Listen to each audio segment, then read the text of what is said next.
人生最後の日、何に泣きたいほど後悔するでしょう。人生最後の日のあなたの気持ち。想像してください。今日があなたの人生最後の日、そして最後の瞬間です。あなたはパジャマを着て、今病院のベッドの上にいます。窓からは沈みかけた日の光が差し込んできています。病室にはあなた一人。天井の蛍光灯の光をぼんやり眺めています。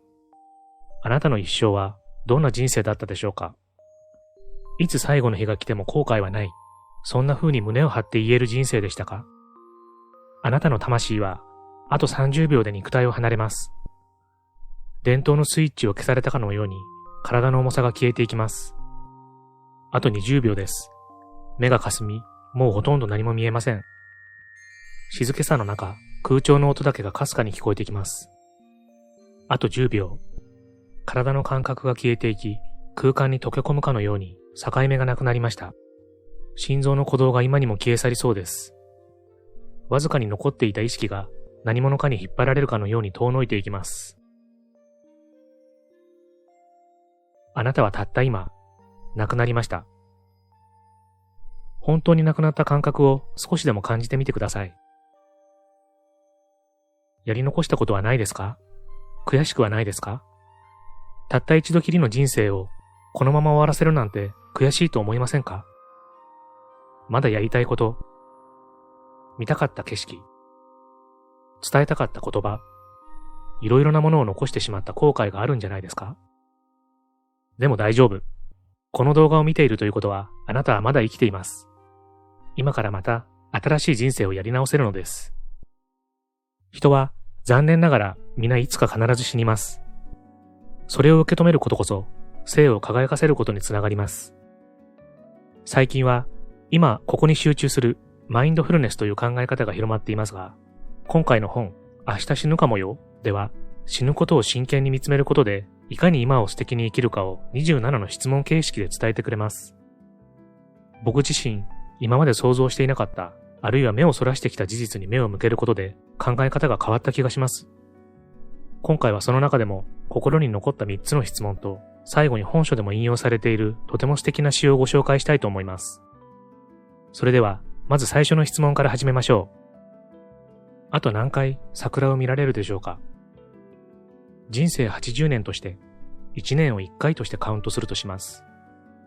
仮に皆さんが今40歳なら桜を見られるのは 80-40、つまり残り40回しかないのです。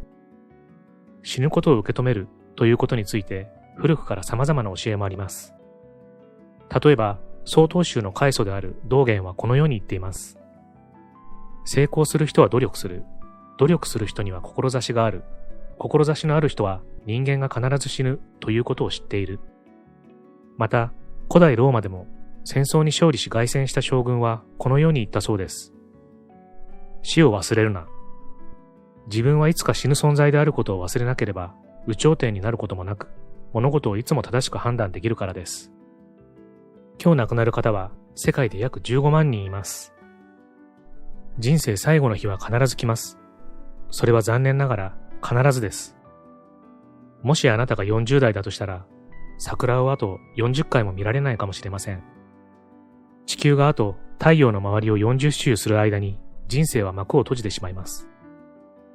この動画を見ていただいている間にも、あなたも僕も寿命は数分縮まっています。それが現実です。この現実から目を背けてはいけない。その自覚こそ差になるのです。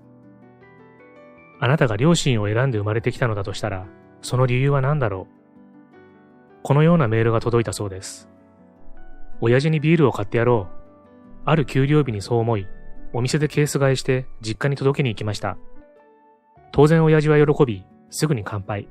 そう思ったのですが、親父の反応は違いました。明日からありがたく飲むよ、と。なんだよ、今飲まないのかよ、と思いつつ、その日は自分の家に戻ったのですが、翌日、仕事中に電話が鳴りました。実家からでした。親父が進行性の胃がん？余命3ヶ月？もう胃の出口が癌で塞がれていて、栄養はチューブからとなるので、即入院とのこと。しまった。その瞬間の言葉を表すならば、それです。何にも親孝行しないまま、ありがとうすらまともに言えないまま、親父との時が終わってしまう。その時が来るとすればもっと後だ。漠然とそう思っていました。息子の送ったビールを一口も口にしないまま、その時が来てしまうのか。しまった。今もその言葉でしか表現できません。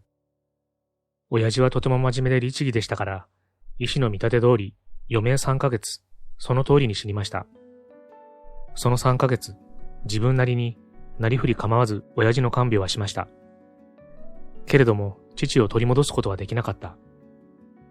あっという間に永遠の別れがやってきました。息子としていつかできる、いつかはやろう、そのうちやろう、そう思ってきたこと、何一つできなかった。どんなに泣いて反省しても、どんなに出世しても、どんなに神に祈ってもできない。そういう時間の限りである。いつでもできるなんてことはこの世に一つもないんだ。やるならば今しかない。やれることは今この時にしかない。そう全身全霊で学んだのです。痛いくらいに。ちなみに最後の一時単位の際、本当にちびりとだけ私の買ったビールを飲んでくれて、うまいなぁと言った親父の姿が唯一少しの救いです。久しぶりに押し込めていた感情と向き合いました。泣けました。いつでもできるなんてことはこの世に一つもないんです。だから気持ちは今伝えるしかない。ありがとう、ごめんなさい、許してください、愛しています。自分の正直な気持ちを両親に伝えましょう。また、その気持ちを十分に伝えていないあなたの大切な人にも伝えに行きましょう。このままでは必ずそのことを後悔する日が来ますから。ここで改めて、あなたは今、どんな気持ちを両親に一番伝えたいでしょうか。今、これから、その気持ちを両親に伝えに行きましょう。両親が亡くなっている方は、その気持ちを空につぶやいてみましょう。そして、今日から自分の生き方で、周りを明るく照らせばいいんです。これこそが最高の親孝行なのです。今日飲むお茶が最後のお茶だと思ったら、今までと何が変わる？私はいつもこれが最後だと思っているんです。鹿児島にあるお寺に行った時、住職さんがそうおっしゃったそうです。あなたにお茶を注がせていただくのはきっと最後。だから心を込めて入れさせていただきます。もしもよろしければ、今回の人生でお茶を飲むのは最後だと思って飲んでください。そう言われると、お茶の飲み方が変わったと言います。匂いを楽しみ、色の美しさに感動し、味をしっかり噛み締めながら飲んだそう。お茶を一口飲むだけで幸せがゆっくり体の中に広がっていく感じがした。それが人生で一番美味しいお茶だったそうです。また、名古屋に開かずの踏切と言われた踏切がありました。名鉄と JR が交差して長い時には15分も踏切が開かなくなります。著者の友人はそこを一度通ることがあって、やっぱり15分近く待たされ、すごくイライラしたそうです。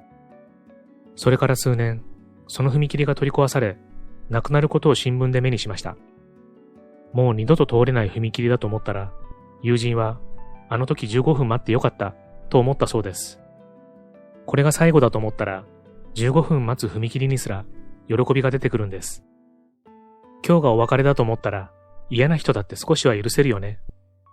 今日が最後の仕事だと思ったら、手は抜かないよね。今日が最後だと思ったら、子供を感情のままには叱らないよね。そんな風に、これが最後と思い、いつも今に心を込めて生きることを、念を込めて生きると言います。最後に、本書でも引用されている、とっても素敵な詩をご紹介させていただきます。作者は、ナディーン・ステアという女性なのですが、彼女について分かっていることはとても少ないんです。アメリカのケンタッキー州で暮らしていたこと、彼女が85歳の時にこの詩を書いたらしいこと、これが全てです。ですが、作家でもないごく普通の女性によって書かれたこの詩は、時代や国を超えて、今も読み継がれている不思議な魅力を持った作品なんです。それではご覧ください。もしも人生をやり直せるなら、もしも人生をやり直せるなら、今度はもっとたくさん失敗したい。余計な力を抜いて、いつもリラックスして暮らす。そして、おかしなことをたくさんする。もう何でも深刻に受け止めることはやめる。チャンスがあれば何度でも挑戦する。もっとどんどん旅に出て、もっとたくさん山に登り、もっといろんな川で泳ぎたい。好きなだけアイスクリームを食べ、無理して豆ばかり食べるのはよそう。